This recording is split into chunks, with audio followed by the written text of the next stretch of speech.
2018 Oscar സിഡ്നിക് എന്ന് പറഞ്ഞ വ്യക്തിക്ക് ആ വർഷത്തെ ഏറ്റവും മികച്ച പുസ്തകങ്ങൾക്ക് ലഭിക്കുന്ന വാർഷിക പുരസ്കാരങ്ങളിലൊന്നും ലഭിക്കുകയുണ്ട്. പക്ഷെ ആ പുരസ്കാരത്തിന് ഒരു പ്രത്യേകതയുണ്ട്, അദ്ദേഹം ഒരു പുസ്തകവും എഴുതിയിട്ടില്ല എന്നുള്ളതാണ്. അപ്പം എങ്ങനെ അവാർഡ് ലഭിച്ചു എന്നല്ലേ? ഹ്യൂമൻ ലൈബ്രറി എന്ന് പറഞ്ഞിട്ടൊരു കൺസെപ്റ്റ് ഉണ്ട്. എന്ന് വെച്ച് കഴിഞ്ഞാൽ നമ്മൾ പുസ്തകങ്ങളിലൂടെ ഒരു മനുഷ്യൻ്റെ ജീവിതം വായിക്കുന്നത് നമ്മൾ നേരിട്ട് അയാളിൽ നിന്ന് തന്നെ കേട്ടാലോ.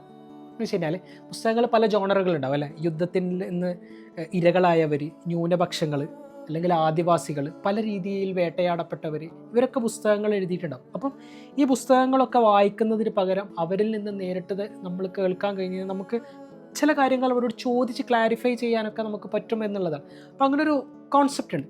അപ്പോൾ അങ്ങനെ ഏറ്റവും ബുള്ളിങ് ഒരുപാട് വേദനകൾ അനുഭവിച്ച ഓസ്കർ സിഡ്നിക്കിൻ്റെ ജീവിതം ഒരുപാട് മനുഷ്യർ കേട്ടു എന്നതിൻ്റെ പേരിലാണ് അദ്ദേഹത്തിന് ആ അവാർഡ് ലഭിക്കുന്നത്. അപ്പോൾ നമ്മൾ മനസ്സിലാക്കേണ്ട ഒരു കാര്യം, നമുക്ക് ചുറ്റുമുള്ള മനുഷ്യരുടെ ഒരു വലിയ ജീവിതകഥയുടെ ഏറ്റവും ചെറിയ ഭാഗം മാത്രമാണ് നമ്മൾ എന്നുള്ളതാണ്. ബെന്യാമിൻ ആടുജീവിതത്തിൽ പറഞ്ഞതുപോലെ, നമ്മൾ അനുഭവിക്കാത്ത ജീവിതങ്ങളെന്നും നമുക്ക് കെട്ടുകഥകൾ മാത്രമാണ്. Thank you so much. Keep smiling by heart. Totally by lips.